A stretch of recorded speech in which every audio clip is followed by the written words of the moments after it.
Fermieri nga malësia e vogël e Rahovecit, Murat Morina, u ka bërë thirrje institucioneve lokale dhe qendrore që të ndërhyjnë urgjentisht për të adresuar vështirësitë me të cilat po përballen fermerët për shkak të çmimeve të ulta dhe mungesës së tregut për prodhimet bujqësore. Morina, përmes një letre drejtuar Drejtorisë së Bujqësisë në komunën e Rahovecit, Ministrisë së Bujqësisë dhe Qeverisë në detyrë, ka thënë se fermerët po përballen me një prej situatave më të vështira të viteve të fundit. Sipas tij, prodhimi bujqësor ka arritur në fazën e vjelljes, por çmimet aktuale nuk po i mbulojnë kostot e prodhimit, duke bërë që një pjesë e produkteve të mbetet në ara. Shalqiri po mbetet në ara, piepri po përballet me të njëjtën gjendje, specat po piqen dhe po skuqen në ara, ndërsa fermerët në shumë raste nuk po e shohin të arsyeshme as të mbledhin sepse çmimi nuk po mbulon shpenzimet e punës dhe të transportit, ka thënë Morina. Ai ka theksuar se fermerët kanë investuar për muaj të tërë në prodhim, duke përfshirë farën, preun, preparatet bujqësore, ujitjen, naftën, sistemet e ujitjes, punëtorët dhe transportin. Një fermë nuk ka investuar vetëm farën.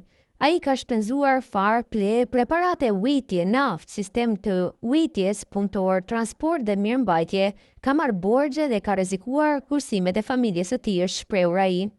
Morina ka ngritur shqetësimin edhe për luhatjet e shpejta të çmimit në pikat e grumbullimit, duke thënë se fermerët nuk kanë mundësi të planifikojnë prodhimin dhe shitjen.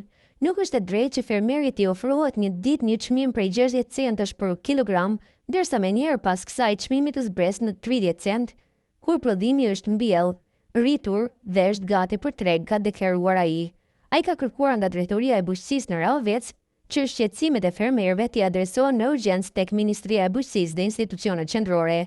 Në mesin e kërkesave të tij janë masa urgjente për prodhimin që po mbetet pa treg, mbështetjet financiare për fermerët që po posojnë humbje, rritje të kontrollit dhe transparencës në pikat grumbulluese, si dhe masa për parandalimin e manipulimit me çmimin. Po ashtu ai ka kërkuar krijimin e një mekanizmi që do të mundsojë fermerëve një çmim minimal të arsyeshëm, më të qëndrueshëm për prodhimet e tyre. Drejtori i Bujqësisë së Rahovecit nuk duhet të jetë vetëm përcjellësi i shqetësimeve të fermerëve, duhet të jetë zëri i tyre pranë Ministrisë dhe Qeverisë, ka thënë Morina. Ai ka kërkuar që institucionet të dalin në terren dhe të shohin nga afër situatën e fermerëve.